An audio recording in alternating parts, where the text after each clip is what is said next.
Committee working holidays, unlike Kevin Wiles. Well, today is actually a working day. That was yesterday. So we start with Dak's MVP case. He'll look to stay hot against an up-and-down Commanders defense. Dak has been cooking 14 total touchdowns in his last 4 games. Here's an optimistic Dak. I can tell you the way that I feel, the confidence that I have in this group myself. Zone, I guess you can call it, whatever it is. Talked about it over and over, the coaches, just the chemistry of this team. Yeah, by far the best I've ever felt. And it's not just me, it's a lot of the things around me. Okay, feeling good. MVP odds, Hurts at 1, then Lamar, Mahomes, Tua, Purdy, and Dak tied. So he's in the periphery of the conversation, but after Thanksgiving, will he really be in the conversation? Yeah, I mean, I think he's got to be on the very short list already, and I don't know how Brew thinks, but I think he's going to cook tomorrow, and it's going to be one of the most watched football games of the year because the Cowboys game on Thanksgiving is always one of the most watched games of the year.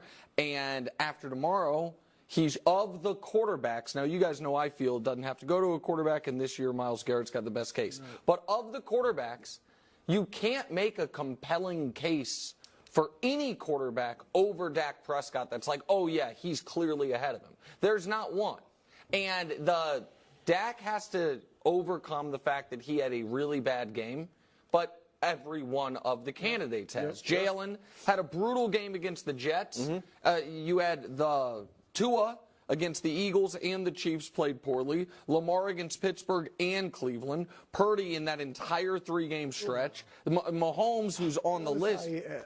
Heightened it with Purdy? No, he had 3. You disagree that Brock Purdy had 3 bad games in a row, Brew? I don't want to argue about Brock Purdy right here. I'm just being honest. Patrick Mahomes, who has not had an MVP caliber season, but I'll mention him because he was on the full screen, played very poorly against Denver 2 weeks ago in the game, or 3 weeks ago in the game they lost, and didn't really play well against the Jets. Remember, that's when Robert Saleh said, you know, we've embarrassed all the quarterbacks. Patrick was one of the guys on the list. And so he also, to me, has the body of work, and I know it is a single-season award, but if I understand some guys being like, wait, really, is that guy going to be the league MVP? Dak Prescott in 2019 threw for 4,900 yards, had 30 touchdowns, 11 picks. In 2020, he was hurt. In 2021, he threw for 4,400 yards, had 37 touchdowns, and 10 picks. So you think there's got to be some, like, MVP roots? No, well, I don't think there has to be, but I think that... You're going down the career achievement award route? No, that's not... maybe I stated it wrong. I apologize. The point that I am making is there is a level of skepticism to Dak, who is the star quarterback for one of the best teams in the league, who is, and we can show you his numbers, who is having a great statistical season, that to me does not marry with the fact that it's not like this is an out-of-nowhere great statistical season. And Brew, since that one bad game, he has been statistically the best quarterback in the league since the Niners game, statistically speaking. And by the way, they haven't lost. And so, yes, like, I think Dak is firmly in the top rung of the MVP race. Look, I think he'll be in the conversation like he is now. I do think he'll play well tomorrow and they'll beat Washington, but I think he'll remain about where he is, 5th, 6th, right outside the periphery of the top-tier leaders. And here's the problem for Dak. The 3 guys at the top of this list, Hurts, Mahomes, and Lamar, they are viewed as the reason their teams win.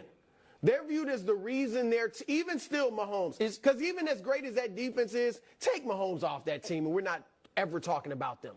All right, they're a mediocre team at best. But that's not what people think of Philly. I would disagree. I think Jalen Hurts with his leadership, I do think he is viewed, everybody else is great, but he is, remember what they were before he got there. No, I know, but don't people with Philly, don't they say they have the best roster in the league? And well, people say that about the Niners, but they say Philadelphia. I do think Jalen Hurts is clearly viewed as like the leader of that team. That I totally agree. Think with Purdy and Dak, and now I think people realize it with Tua, they are a part of it, a big part of it, but they're not like the reason, or as you would even say, the best player on their teams. Okay, so I think that's the first thing that's against Dak. The second, there's 2 other things. The second thing is this, Nick, of the game managers, and I'm going to say that's Purdy and Dak, I think Purdy has the better argument than Dak. And here it is. Go ahead. Dak, he's beaten Dak head-to-head and had 4 touchdowns, no picks in that game. Dak, of course, had 3 interceptions, 1 touchdown. And Dak has not beaten anybody. He hasn't beaten a winning team this year. The teams he's beaten are combined 21 and 51. Purdy has some big victories. Jacksonville, Dallas, Pittsburgh, where he played well in those games as well. And then statistically, so Purdy's got the better wins. He's got the better stats because he's better than Dak in passer rating, completion percentage, yards per attempt, yards per game. Stats of anybody touchdowns, interceptions are close. Yep. 18-5, 19-6 for Dak. So that's a wash. But I think if the top 3 guys, and I'm with you, I don't think any of them really deserve it. If they falter, though, to the point where they're not going to win it, and it comes down to game managers, I think Purdy should be ahead of Dak right now. I guess the problem I have with almost the setup of that. You just assign Dak Prescott in the game manager category. Yeah, I think that's what it is. Right, and so I just don't think we have evidence of that. He came into the league a game manager. But 4 years ago, he almost threw for 5,000 yards, and he had 30 touchdowns. Did they have a good year that year? No, they were mediocre. They were mediocre, like right? That. But that's what people. The thing with Dak is that he can put up big numbers, but not when they win. Okay, except for the fact that when they were a 12-win team 2 years ago, he had 37 touchdowns, 10 picks, and 4,400 yards. And last year, he had good raw numbers, except for the interceptions were off the charts, and they won 12 games. This year, they're pacing to win 12 games. But guess whose numbers are better? Brock Purdy. Yes, Brock Even Purdy's, just total, gaudy numbers as far as yards per game. I agree with all that. The point that I'm saying is I don't think Dak Prescott, I don't put him in the game manager category like you're assigning him to. And the Purdy conversation when it comes to MVP, he is going to win right now the statistical argument against every player. And so if it is based purely on that, there is no counter to it. The strong argument against Purdy is, while I agree with you, Micah Parsons is the best player on the Cowboys, I believe Dak Prescott is clearly the best player on the Cowboys offense. With respect to CeeDee Lamb, I think Dak Prescott's better, and he certainly is one of the top 2 guys on the Cowboys offense, and there is real debate about that with Brock Purdy. Is he one of the best 4 guys on his own offense? That's where I think there is, because obviously stats, just by stats, Purdy'd be running away with it. Can I push back on that? I know I've been painted with the Purdy brush. The completion percentage of Purdy is 70.2. Dak's is 70.1. Right. Yeah, but so we can say but otherwise. Okay, here's the other one. Yards per game. Purdy is 278.3. Yeah. Oh, it's 4 yards.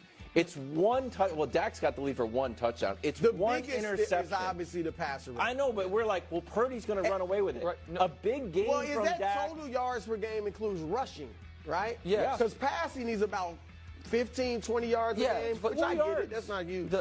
It can still change. So if Dak jumps Purdy, which he easily could, it's going to be decided. Both of these teams have some big games. So it's going to be decided. And again, it's not just those 2, but I'm saying they're going to, the cream's going to rise to the top. Yeah, I mean, listen, at the end of the year, I have faith in the NFL MVP voters. Brock Purdy is not going to be the league's MVP. I think Dak Prescott could be. I think that you don't think there's any chance Purdy could. No, just because I think that there is too much, and again, maybe. And I'm a huge part of it, I understand. And maybe we'll be proven wrong, but I doubt it. I think there is too much residue almost of just so recently seeing last year Jimmy Garoppolo put up amazing numbers and then fall apart. And then also, of all the MVPs, while they've all had bad games, Purdy's the only one who's had a bad extended stretch. And so you've had other guys with a bad game here or a bad game there. Dak, in my opinion, has only really had 1 bad game. Even the Cardinals game, he wasn't great, but he wasn't terrible. Yeah. The Purdy, that 3-game stretch, plus the skepticism because of the Shanahan system, and that I just don't think he's going to be the league MVP. Can I ask you a question? Because we talked about Dak's going to be on Thanksgiving, but then Purdy plays an hour after that game is over. Yeah. Is there anything Purdy can do to change your mind? Because he's kind of in a tough spot. If he throws a nice ball, it's like, well, No. Kittle. No, I told you. That's not true. That's why I'm asking a real question. But you know exactly what it is. There have to be some injuries. No, there doesn't. I don't know, for real. Yeah, No, well, doesn't it have to be some injuries? No. And we don't. I know you don't wish that. No, but I'm just saying. I know right now they're fully healthy. So is there anything on Thursday he can do to impress me? Yes. If in the second half of that game, it is a nip and tuck game, or they are trailing, and Brock Purdy plays excellent, that will be an important data point. Really? Even with McCaffrey and Kittle? What if he throws a slant pattern to Debo and he takes it 50 yards to the house? Are you going to give him credit for that? Now we're like arguing about if this hypothetical thing happens, what will I hypothetically believe? I'm telling you guys that I would like to see him at some point without all the Avengers play well. He can't do that on Thursday. I would like to see him be in a close game down the stretch and play well. And if your point is I'm penalizing him because they're getting out to huge early leads, I am not penalizing him. I am just refusing to anoint him as the leading MVP candidate. Well, that's not a penalty. I'm not even saying that. Saying you don't get to be the richest man in the world is not a penalty. It's just like I'm just saying you can't. I need to see more win. It'd be one thing, Wilds, if right now they were at a spot where they had never trailed all year. And it's like, well, he's never had the opportunity. Yeah. What do you want from him? He had it in 3 straight weeks. And in my opinion, I know Brew brings up the Browns game where he threw for 125 yards as a game he came through on, but he failed in all 3. He did put him in position to win the game. In my opinion, he failed all 3 opportunities. So I would like to see him pass one of those One of them he was concussed. I think it was really one. He failed one. He failed all 3. We can argue about why he failed all 3.